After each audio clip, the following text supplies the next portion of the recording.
시청자 여러분 안녕하십니까? CNN 뉴스입니다.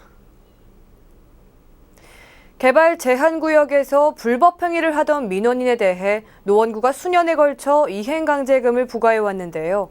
행정 절차에 오류가 생겨 몇 년간 부과해온 이행강제금을 한 푼도 받지 못하게 됐습니다. 박선화 기자의 보도입니다. 개발 제한구역인 노원구의 한 자연공원, 험한 산길을 따라 한참을 오르니 숲으로 둘러싸인 주변과는 다른 넓은 공터가 발견됩니다. 나무를 벤 흔적과 쌓여있는 적치물, 이동식 화장실 설치까지 인위적인 개발 행위로 보입니다. 개발 제한구역에서 허가를 받지 않고 나무를 베거나 적재문을 쌓아놓는 행위는 모두 불법입니다. 그린벨트 내 600제곱미터에 해당하는 부지에서 나무 135줄을 벌목하는 등의 개발 행위로 노원구가 해당 민원인을 형사 고발 조치한 건 지난 2010년 대법원의 최종심 결과 민원인에게는 200만 원의 벌금이 내려졌습니다. 불법 행위가 인정되면서 구는 시정명령을 거쳐 2012년도 1,300여만 원, 다음해에는 3,200만 원, 2014년도엔 1,300여만 원 등 모두 3차례 이행강제금을 부과했습니다. 하지만 민원인이 오히려 노원구를 상대로 이행강제금 무효 확인 소송을 제기하면서 사건은 반전되기 시작합니다.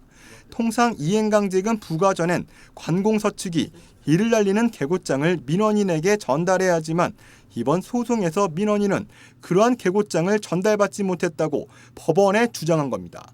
결국 법원이 노원구의 행정 절차상의 오류를 인정하면서 이행강제금 부과는 무효 처리됐습니다. 3차례에 거친 그 강제 이행금 6천여만 원에 대한 취소 청구 소송에서 저희 구청이 패소를 했습니다. 그 패소 사유가 행정 절차 미이행이었습니다. 시정명령 단계에서 이행강제금 부과 관련된 예고통지문 발송은 행정처리 가운데 기본 중의 기본, 이러한 사실을 몰랐을 리 없는 구가 왜 이런 실수를 저지른 건지 해당 과를 찾아 그 이유를 들어봤습니다. 노원구의 설명에 따르면 구는 최초 이행강제금을 부과하기 전인 2012년 등기 우편을 통해 개고문을 발송했습니다.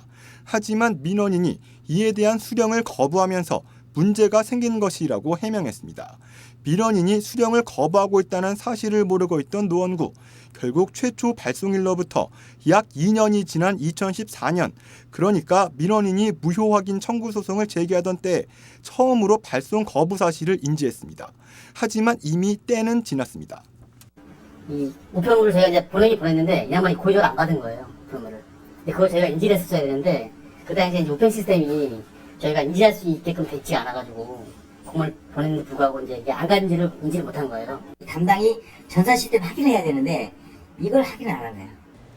노원구가 이번 소송에서 패소하면서 받지 못하게 된 이행강제금은 총 6천여만 원, 구의 미숙한 행정탓에 개발 제한구역에서의 불법 행위가 법의 심판을 피해가는 상황이 벌어졌습니다.